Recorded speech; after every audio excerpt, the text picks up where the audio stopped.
지난 한 주간 믿는 사람으로 살아가느라 수고가 많으셨습니다. 안녕하세요. 그 길을 걷는 교회 수요 묵상 열왕기상 생각입니다. 오늘은 열왕기상 4장을 함께 생각해 보겠습니다.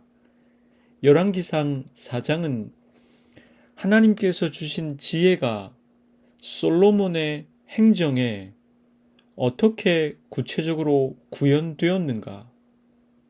하나님의 지혜를 지닌 솔로몬이 다스리는 나라는 어떠했는가? 그것을 상세히 다루고 있습니다.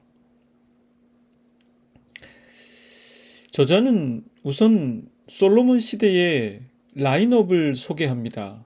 첫째는 중앙의 관리들이고 둘째는 지방을 다스리는 관리들이었습니다.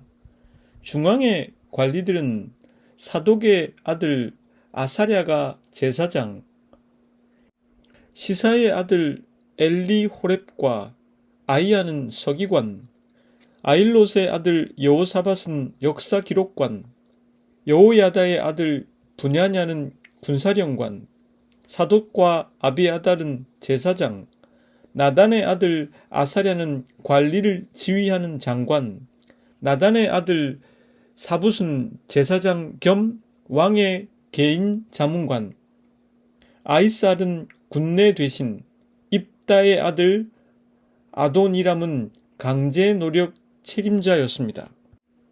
솔로몬은 이스라엘 지역들을 관리하는 지방 장관을 12 두었습니다. 그들은 각각 한 사람이 한 해에 한 달씩 왕과 왕실이 쓸 먹거리에 대한 책임을 졌습니다.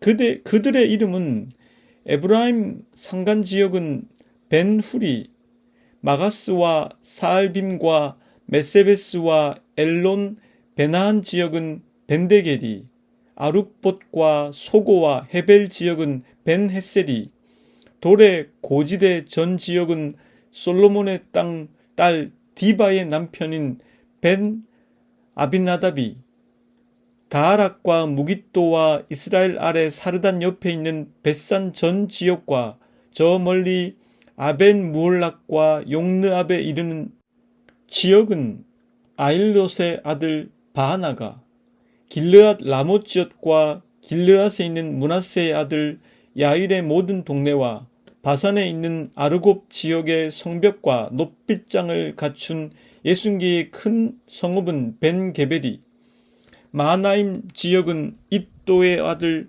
아히나답이, 납달리 지역은 솔로몬의 딸 바스닷의 남편 아히마아스가, 야셀과 아롯 지역은 후세의 아들 바하나가, 이사갈 지역은 바루아의 아들 여호사밧이, 베냐민 지역은 엘라의 아들 시므이가, 길르앗 땅은 우리의 아들 게벨이 각각 맡았습니다.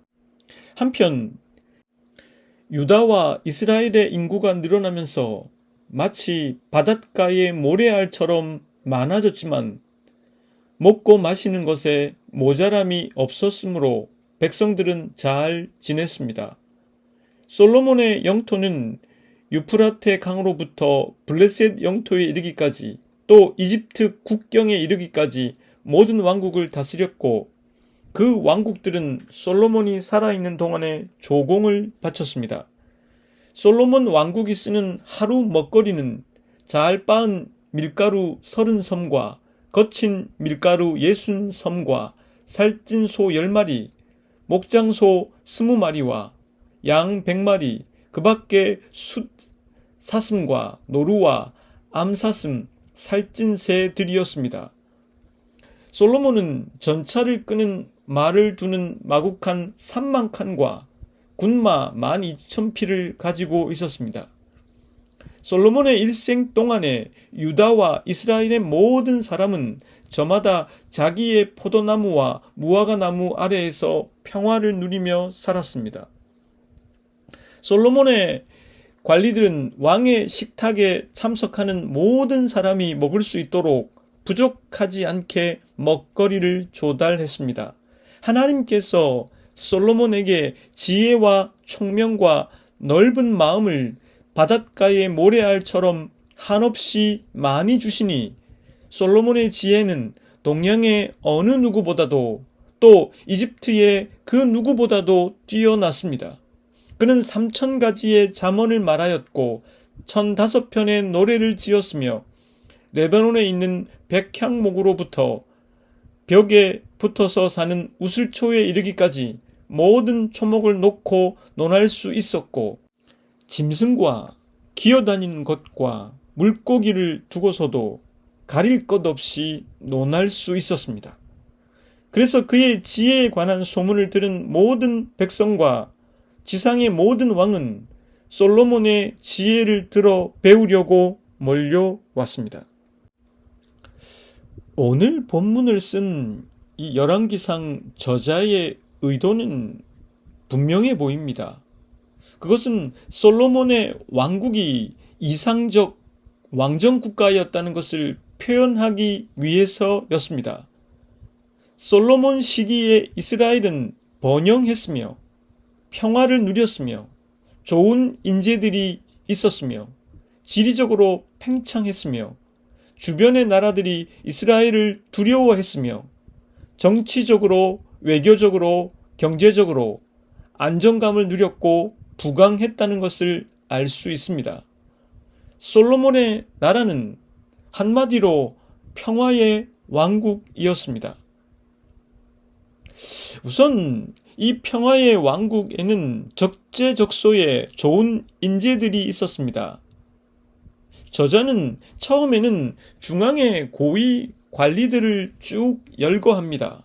이 중앙의 관리들의 열거 목록에서 주목해 볼 부분은 제사장의 숫자가 많다는 것입니다. 사독의 아들 아사랴, 나단의 아들 사붓, 그리고 사독과 아비아달까지. 여기서 아비아달은 이미 파직을 당한 사람임에도 불구하고 그조차 언급하고 있습니다. 신학자들은 이것이 솔로몬이 자신의 나라를 하나님 아래에 있는 왕국으로 만들고 싶었기 때문이라고 밝히고 있습니다. 저자는 다음으로 지방의 12행정구역을 관리하는 지방 장관들을 열거합니다. 낯이 익은 이스라엘 지명들을 열거함으로 마치 이스라엘 지도를 보는 듯한 인상을 주는 이 12지역을 관리하는 장관들 안에는 솔로몬의 사위 2사람이 포함되어 있습니다. 솔로몬은 이와 같이 함으로 자신의 통치가 중앙뿐만 아니라 이스라엘 전역에 영향을 미치도록 했습니다. 솔로몬의 통치가 구현된 이상적 나라는 중앙에만 영향을 미치는 나라가 아니라 지방에도 그 영향을 미치는 나라였고, 또한 이러한 이상적 나라는 환상 속에 있는 유토피아가 아니라 실제로 이스라엘에 구현되고 있었다는 것입니다. 실제적으로 이스라엘 백성들이, 약속의 백성들이 살고 있었던 나라였다는 것입니다. 이 대목에서 사람의 중요성을 생각해 보지 않을 수 없습니다. 성경은 여러 시대를 통해서 결국 중요한 것은 시스템이 아니라 사람이라는 것을 우리에게 강조해 주었습니다. 족장의 시대, 모세와 여호수아와 같은 걸출한 지도자의 시대, 그리고 사사의 시대, 왕정의 시대를 거치면서 중요한 것은 어떠한 시스템의 문제가 아니라는 것을 깨닫게 되었습니다. 좋은 시스템을 찾아가는 작업은 필요로 하지만 정작 중요한 것은 그 시스템 안에서 어떤 사람이 그것을 운영하는가의 문제라는 것입니다. 이것을 우리 개인의 인상과 신앙으로 바꾸어 생각해 보면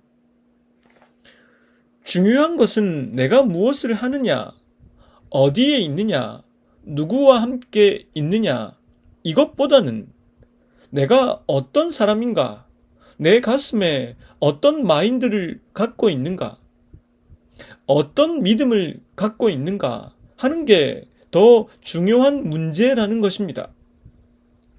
사실 전자의 문제는 내가 어떻게 할 수 없는 영역들의 것이 많습니다. 내가 원하지 않는 일들을 해야 할 때도 있고, 원하지 않는 사람들을 만나야 할 때도 있으며, 원하지 않는 곳에 있어야 할 때도 있습니다. 허나 후자의 문제는 전자에 비해선 나 자신이 통제할 수 있는 영역이 됩니다. 어느 곳에 있든, 누구 앞에 있든, 무슨 일을 하든, 내가 어떤 사람이 되어야 할지는 나 자신이 만들어 가는 것입니다.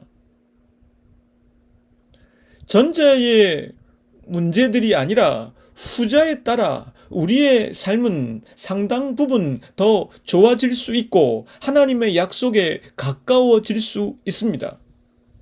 그 까닭은 본문 29절을 통해서 확인할 수 있습니다. 본문 29절의 말씀입니다. 하나님이 솔로몬에게 지혜와 총명을 심히 많이 주시고 또 넓은 마음을 주시되 바닷가의 모래같이 하시니, 솔로몬은 이상적인 왕국을 만들었습니다. 이스라엘의 인구는 바닷가의 모래같이 번성했고 경제적으로 풍요로웠으며 온 백성이 먹고 마시며 즐거워할 수 있었습니다. 뿐만 아니라 영토는 확장되어 북쪽으로 유프라테스 강에 이르며 남쪽으로는 애굽의 북부에까지 이르는 지경이 되었고, 외교적으로는 강력한 나라가 되어 주변국으로부터 조공을 받게 되었습니다. 그런데 29절 말씀은 이러한 이상적인 나라가 된 것은 솔로몬 때문이 아니라 하나님께서 솔로몬에게 지혜와 총명 그리고 넓은 마음을 주셨기 때문이라 밝히고 있습니다. 저자는 이와 같은 이상적인 왕국은 솔로몬 때문이 아니라 하나님께서 솔로몬을 통해 역사하신 결과라는 점을 우리로 하여금 잊지 않도록 하고 있습니다. 우리가 무엇보다 내가 어떤 사람인가 하는 문제에 관심을 갖고 살아가야 하는 까닭은, 그런 진지한 성찰은 결국 인간의 본질에 닿게 해주며 우리로 하여금 하나님을 향하여 우리의 마음을 열도록 만들어주기 때문입니다. 솔로몬이 이상적인 리더가 될 수 있었던 것은 그가 그러한 부분을 갖고 있는 사람이었기 때문입니다. 그가 좋은 사람이 되어갈 수 있었던 것은 부귀나 장수 그리고 원수의 처벌 등 같은 것보다는 하나님께 듣는 마음이 필요하다는 것을 절감했고, 그랬기 때문에 하나님께 듣는 마음을 구할 수 있는 겸손한 사람이었기 때문입니다. 열왕기상의 저자는 솔로몬이 누린 것들이 하나님께서 그의 조상들에게 한 약속의 성취임을 표현해 주고 있습니다. 다음 두 가지 면에서 그러한데, 첫째는 하나님께서 아브라함에게 주신 약속입니다. 창세기 22장 17절 말씀입니다. 내가 네게 큰 복을 주고 네 씨가 크게 번성하여 하늘의 별과 같고 바닷가의 모래와 같게 하리니 네 씨가 그 대적의 성문을 차지하리라. 둘째는 하나님께서 모세에게 약속하신 것입니다. 신명기 1장 6절에서 8절까지의 말씀입니다. 우리 하나님 여호와께서 호렙산에서 우리에게 말씀하여 이르시기를 너희가 이 산에 거주한 지 오래니 방향을 돌려 행진하여 아모리 족속의 산지로 가고 그 근방 곳곳으로 가고 아라바와 산지와 평지와 네겝과 해변과 가나안 족속의 땅과 레바논과 큰 강 유브라데까지 가라. 내가 너희의 조상 아브라함과 이삭과 야곱에게 맹세하여 그들과 그들의 후손에게 주리라 한 땅이 너희 앞에 있으니 들어가서 그 땅을 차지할지니라. 솔로몬 시대에 이루어진 일들은 이미 그의 선조들에게 하나님께서 약속하신 것이었습니다. 지도자가 되어 겸손하게 하나님께 예배 드릴 줄 알았고, 진정으로 구해야 할 것을 구할 줄 알았고, 백성들을 정의롭게 다스리기 위해 듣는 마음을 그 무엇보다 갈망했던 솔로몬을 통해서 하나님의 그 약속은 성취되었던 것입니다. 그래서 이런 생각 앞에 서보게 됩니다. 우리가 어디에 있는가? 무엇을 하고 있는가? 누구와 함께 하고 있는가에 관심이 많은데 그것은 나의 사적 이익에 대한 관심이 지대하기 때문이 아닐까 생각해 보게 됩니다. 정말 관심을 더욱 가져야 할 부분은 내가 어떤 사람인가, 내가 어떤 마인드를 가지고 있는가 하는 것인데 이것은 결국 하나님 앞에 겸손히 두 손을 모으게 합니다. 결국 후자가 우리 삶의 가장 중요한 부분으로서 이것을 놓치지 않는 한 우리는 하나님께서 약속하신 것을 경험할 수 있는 게 아닌가 하는 생각을 해보았습니다. 결국 그것을 놓치고 있기 때문에 하나님께서 우리의 삶에 약속하신 것을 경험할 수 없는 게 아닌가 생각해 보았습니다. 어찌 하나님께서 솔로몬만 이뻐하시겠습니까? 하나님 앞에서 나를 잘 다듬어 나가 그분이 약속하신 것들이 나의 이야기 안에 현실이 되는 것을 실제로 경험하는 오늘이 되길 바라며 함께 기도드리겠습니다. 하나님, 솔로몬에게 주신 것은 솔로몬만의 전유물이 아니었을 것입니다. 하나님을 향하여 마음을 진심으로 여는 사람에게 여전히 유효한 당신의 약속임을 믿습니다. 내가 무엇을 소유했는가가 아니라 내가 어떤 사람인가 하는 것을 더 관심을 기울이고 생각하게 해주셔서 하나님을 더욱더 내 삶에 초대하는 저희들이 되게 해 주십시오. 예수 그리스도의 이름으로 기도드립니다.